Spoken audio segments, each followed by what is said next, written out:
نخشى أن تكون سنة الاستبدال قد بدأت، فيستبدلنا الله ولا يستعملنا، ويأتي بقوم آخرين يحبهم ويحبونه. فقد أتى لنا بكثير من آيات العذاب لعلنا نرجع ونتضرع، فلم يزدنا ذلك إلا كبرا وغرورا. اليوم معظم الدول العربية تغلق المساجد فلا جمعة ولا صلوات، ومن قبلها البيت الحرام يغلق فلا معتمرين ولا طائفين، ودول أخرى تجعل الأذان والإقامة معا، فهذا هو البلاء الحقيقي. فلا شك أن كورونا وهلعه بلاء، ولكن يبقى البلاء الحقيقي هو طرد الله عز وجل للناس من بيوته، فتكون المساجد في الأرض ومن قبلهم البيت الحرام بلا مصلين، أعرضوا عنه فأعرض عنهم. فليبكي الباكون على سكينة المسجد وجلسة الضحى والدعاء الذي لا يرد بين الأذان والإقامة، وليبكي الباكون على أجر صلاة الجماعة وعلى الخطى إلى المساجد التي تحط الخطايا وترفع الدرجات، وليبكي الباكون على أجر من بكر إلى الجمعة واستمع وأنصت، كانت له بكل خطوة أجر سنة صيام نهارها وقيام ليلها. إنها رسالة من رب غضبان للخلق، مفادها: أنا غني عنكم وعن عبادتكم. وكيف لا يغضب الله جل وعلا وقد حاربه أهل هذا الزمان بصنوف من الفواحش؟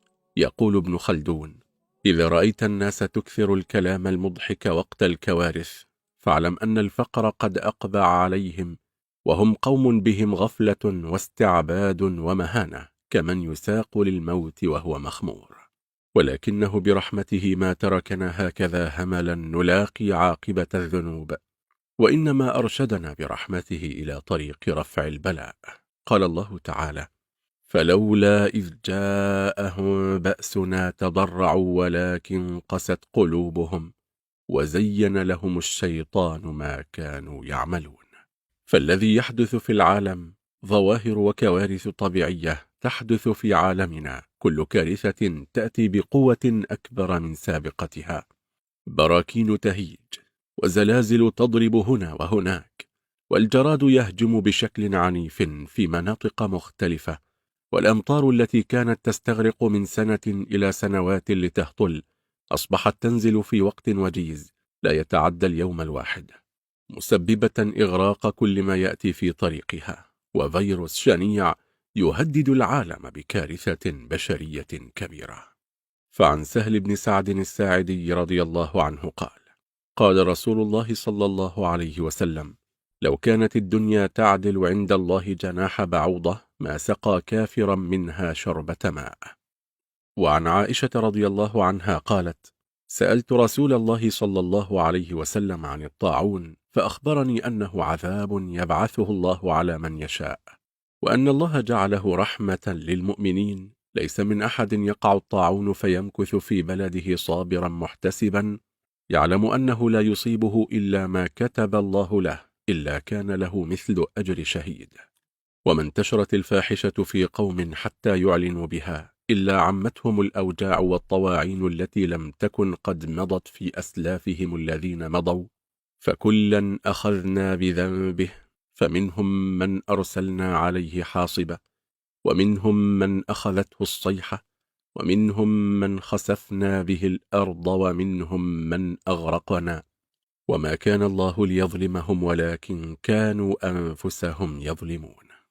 فلم تكن هذه المرة الأولى التي يغلق فيها بيت الله الحرام، فقد أغلق بيت الله الحرام حوالي 40 مرة، منها المذبحة التي حدثت على عرفات، حيث شهد الحج مذبحة على صعيد عرفة، وهاجم إسماعيل بن يوسف العلوي ومن معه جموع الحجاج، فقتلوا منهم أعدادا كبيرة. وفي عام 1246 للهجرة مات نحو 8000 شخص في بلاد الحجاز بسبب الطاعون. ومنها يوم القرامطة، عندما اجتمع الحجاج من كل مكان استعدادا لأداء فريضة الحج، أظهر القرامطة أنهم محرمون ونادوا بالتلبية، فلما دخلوا وتمكنوا وسكن الناس وثب بهم على غرة منهم، وغدر بهم وأعمل السيف فيهم، وذبحوا في يوم واحد 30,000 حاج.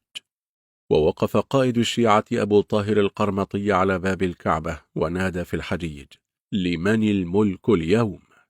فلم يجبه أحد، فقال: أنا الله، أنا أخلق الخلق وأفنيهم أنا. وهدم الشيعة بئر زمزم ورموا فيها مئات الجثث من الذين قتلوهم من الحجيج، حتى امتلأت البئر بالجثث، وجمعوا فوقها بقية الجثث حتى صارت الجثث جبلا ضخما. وأمر قائد الشيعة القرامطة جيشه بخلع باب الكعبة، ومزق كسوة الكعبة إرابا إرابا، ونادى في الناس: أين الطير الأبابيل؟ أين الحجارة من سجيل؟ ولم يجبه أحد، فأنزل الله جل وعلا عليه غضبه، وهرب الحجيج من جيش الشيعة. وفي عام 1831 جاء وباء هندي حيث تفشى خلال موسم الحج، ومات بسببه 3/4 الحجاج، فقد شهدت فترة من الحج موت 1000 من الحجاج يوميا، نظرا لتفشي وباء شديد الخطورة. بل في سنة 1871 ضرب المدينة المنورة وباء، كما شهدت تفشي وباء يعرف بالكوليرا الذي انتشر في موسم الحج. وتزايدت الوفيات في عرفات، وبلغت ذروتها في منى. لذلك فقد أخبرنا النبي صلى الله عليه وسلم أنه كان يتعوذ من أمراض ويقول: اللهم إني أعوذ بك من البرص والجنون والجذام ومن سيء الأسقام. فيجب على الناس التقرب والتضرع إلى الله عز وجل، وأن يعطروا ألسنتهم بالدعاء بطلب العفو والعافية ورفع البلاء، حتى يرفع عنهم الله البلاء ويكشف عنهم الغمة. فاللهم لا تقطعنا عن بيوتك، ولا تحرمنا بذنوبنا نعيم صلاة الجماعة، وردنا إليك يا ربنا ردا جميلا، واقبل توبتنا، واحفظنا وجميع المسلمين من عضال الداء وسيء الأسقام بعفوك يا كريم يا رحمن.